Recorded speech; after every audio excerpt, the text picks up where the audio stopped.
Fala galerinha do Explica Enem, tudo bem com vocês? Aqui quem fala com vocês é a Nicole e eu vou dar essa segunda aula de bioquímica para vocês. Nessa aula a gente vai aprender sobre aminoácidos e proteínas. Vocês veem isso bastante na biologia, então eu acredito que vai ser bem fácil para vocês pegar na química também, porque não muda muita coisa.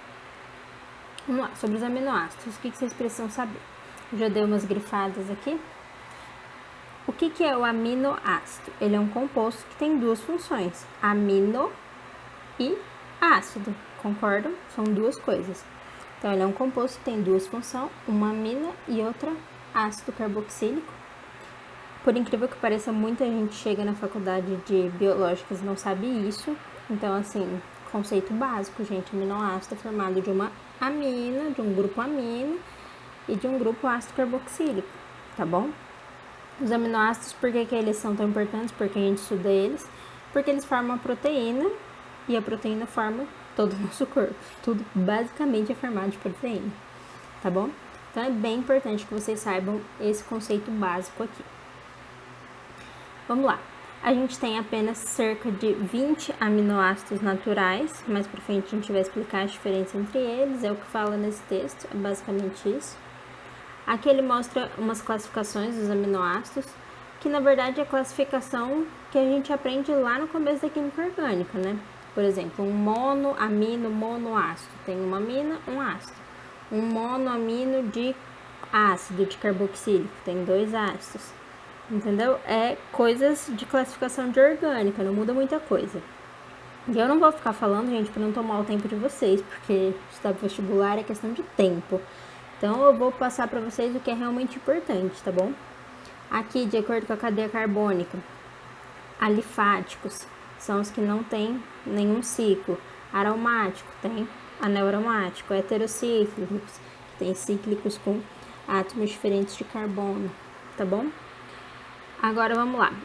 A gente tem os aminoácidos que a gente não consegue sintetizar, então que a gente tem que comer, são os aminoácidos essenciais. Por que essencial? Porque a gente tem que comer, entendeu?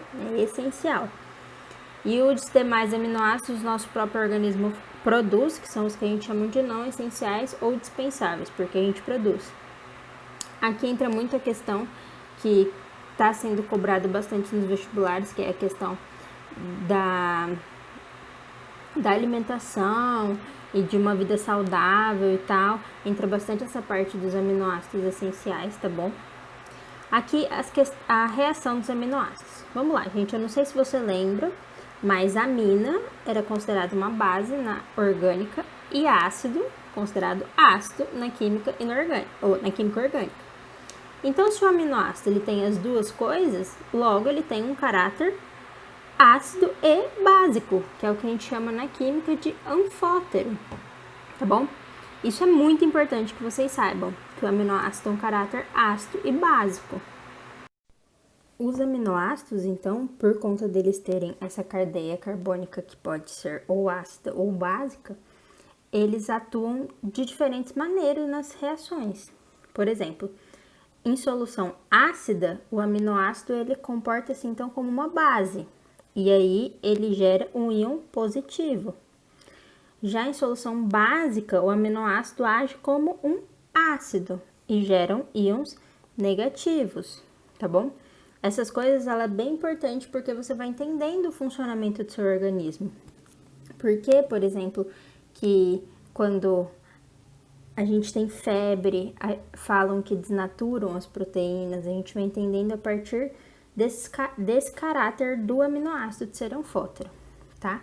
Então, a acidez e a basicidade, ela varia de acordo com o pH, tá bom? Aqui fala um pouco sobre essa parte de pH e tal, ele dá umas reações aqui importantes dos aminoácidos, tá bom? Não tem que decorar isso, gente, pelo simples fato que se você sabe uma reação de amino, você sabe as reações do aminoácido. Se você sabe uma reação de ácido carboxílico, você sabe uma reação de aminoácido. Então, é mais fácil vocês pegarem a base do que vocês ficarem decorando uma reação de aminoácido com ácido nitroso, por exemplo, tá bom? As ligações peptídicas. O que são ligações peptídicas? São as ligações que os aminoácidos fazem entre si, tá bom? O que é essa ligação? Ela é uma ligação de desidratação. Por quê? Porque ela remove uma água. Você pega o OH do grupo ácido com o H do grupo amino do outro aminoácido, junta eles, vai formar uma H2O, mais conhecida como água, e essa é uma reação, então, portanto, peptídica, tá bom? Aí você vai ter dipeptídicos, tripeptídicos, tem que lembrar que elas são reações de desidratação, porque elas perdem uma água, certo? Agora a gente vai para proteína. O que são proteínas? Primeiro, proteínas são macromoléculas, isso é, são moléculas grandes. E elas resultam da condensação de vários aminoácidos. Então, vários aminoácidos formam uma proteína, mas são aminoácidos perdidos? Não, são aminoácidos ligados por ligações peptídicas. Por isso que eu acabei de explicar para vocês a ligação entre dois aminoácidos. Nada na química é à toa, tá bom? Então, essa é a definição de proteína. Macromoléculas formadas de aminoácidos que se ligam por ligações peptídicas, tá bom? É a proteína mais importante do nosso corpo, com certeza. Todos os organismos vivos são capazes de sintetizar, talvez não proteínas, mas sim aminoácidos, então, que formam proteínas. Então, são muito importantes. Aqui o livro, a apostila de vocês trazem que a proteína faz parte do ciclo do nitrogênio, né? Lembrando, se as proteínas são formadas de aminoácidos e aminoácidos têm nitrogênio, é claro que as proteínas estão no ciclo do nitrogênio, tá bom? Aqui a classificação das proteínas. As proteínas são divididas em simples, complexas. Proteínas simples são formadas exclusivamente de aminoácido. Um exemplo, a albumina do ovo. Por isso que quem quer emagrecer não, ganhar músculo, come muito ovo, porque é uma proteína simples, tá bom? Proteína complexa, conjugada ou heteroproteína. São cadeias de aminoácidos ligadas a outros compostos. Por exemplo, as glicoproteínas, que são glicídios mais proteínas, que é o exemplo da mucina que existe na saliva. Ou lipoproteínas, que é lipídio mais proteína. Por exemplo, as lipoproteínas do sangue, colesterol, né? HDL, LDL.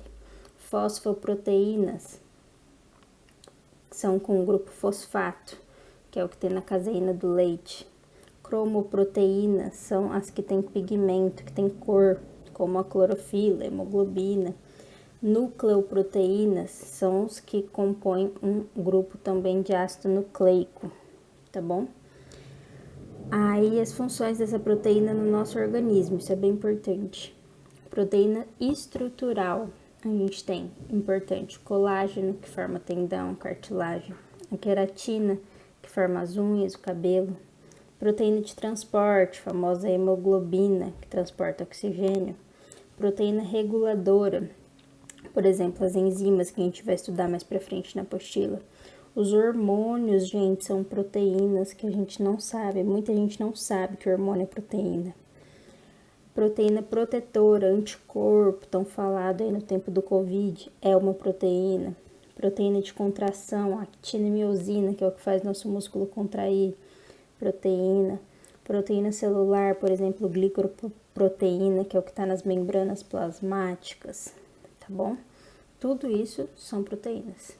Proteínas de armazenamento, como a ferritina, que armazena ferro no baço.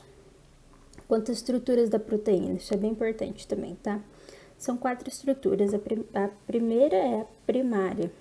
A primária, ela é formada simplesmente de ligações de aminoácidos, tá? Um aminoácido ligado no outro.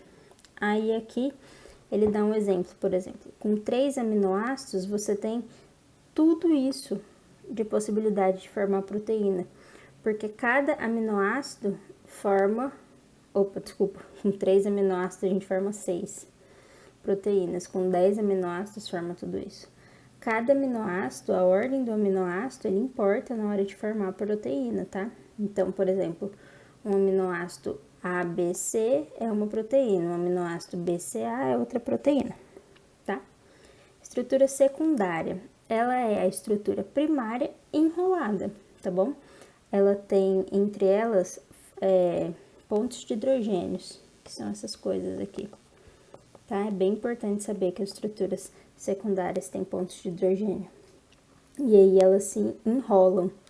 Quando a gente vai fazer o experimento, por exemplo, seria da teia de aranha, assim, que forma só as pontinhas, do casulo do bicho de seda, tá bom?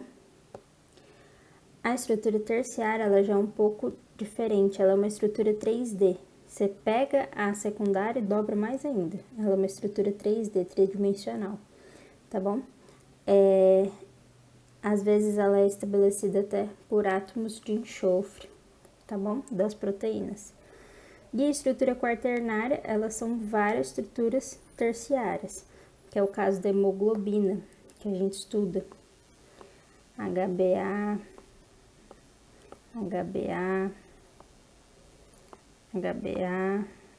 e HBA. A nossa hemoglobina que transporta oxigênio são uma estrutura quaternária, são 3 estruturas terciárias, tá bom? A desnaturação da proteína é uma parte muito importante. Aqui, ó, as 3 estruturas da hemoglobina, tá bom? A desnaturação das proteínas, o que é isso? Vamos supor que a gente tem uma proteína quaternária. E aí, eu falei para vocês que era muito importante para definir ácido, base da proteína, pH. Quando você muda as características do lugar onde essa proteína se encontra, por exemplo, aquece essa proteína ou deixa ela num meio mais ácida, ela pode perder essa conformidade dela aqui. E aí,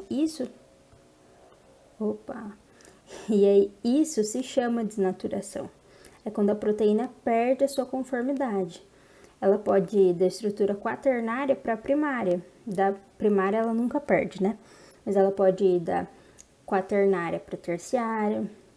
Isso ocorre, por exemplo, quando você cozinha um ovo. Quando você quebra aquela gema mole, aquela clara mole. Quando você cozinha, ela vira branca. Por quê? Porque desnatura as proteínas que estão ali dentro.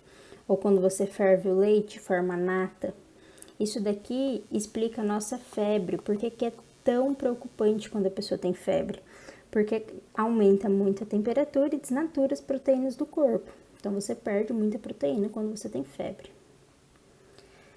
A hidrólise das proteínas, que é quando você vai quebrando, né? Ela é inverso da reação peptídica. Se a ligação peptídica vai juntando, a hidrólise ela vai quebrando. E aqui a gente fala um pouco sobre enzima.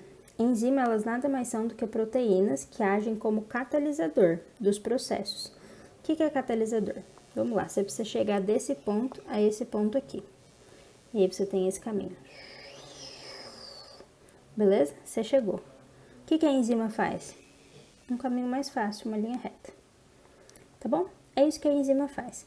A enzima, você tem que lembrar que ela não é consumida, ela na reação, você não pega ela para fazer parte, tá? Você consome e libera ela. Ela baixa a energia de ativação das reações. É isso que as enzimas fazem. E aqui tem um exemplo legalzinho. Por exemplo, você precisa formar o produto P mais E. E você tem ES. Aí você junta. Opa, eu me perdi aqui na explicação. Vou dar uma explicação diferente. A mais B. Aí tem que formar C mais D, tá bom? O D, vamos supor que ele seja uma enzima. E aí ele vem pra cá com mais um outro produto que seja E vai formar C mais E, entende? Ao invés de você fazer essa reação aqui, direta, que ela não aconteceria, você usa uma enzima, que no caso é a D, tá bom? As enzimas, elas são bem específicas, por isso a gente chama de modelo chave-fechadura. Ela encaixa certinho onde ela tem que encaixar, tá? Isso é muito importante para o nosso corpo, porque as reações ocorrem de maneira correta, tá bom?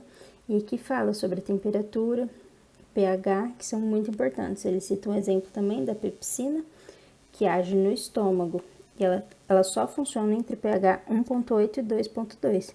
Então, não adianta você colocar uma pepsina na boca que uma carne não vai digerir, só no estômago.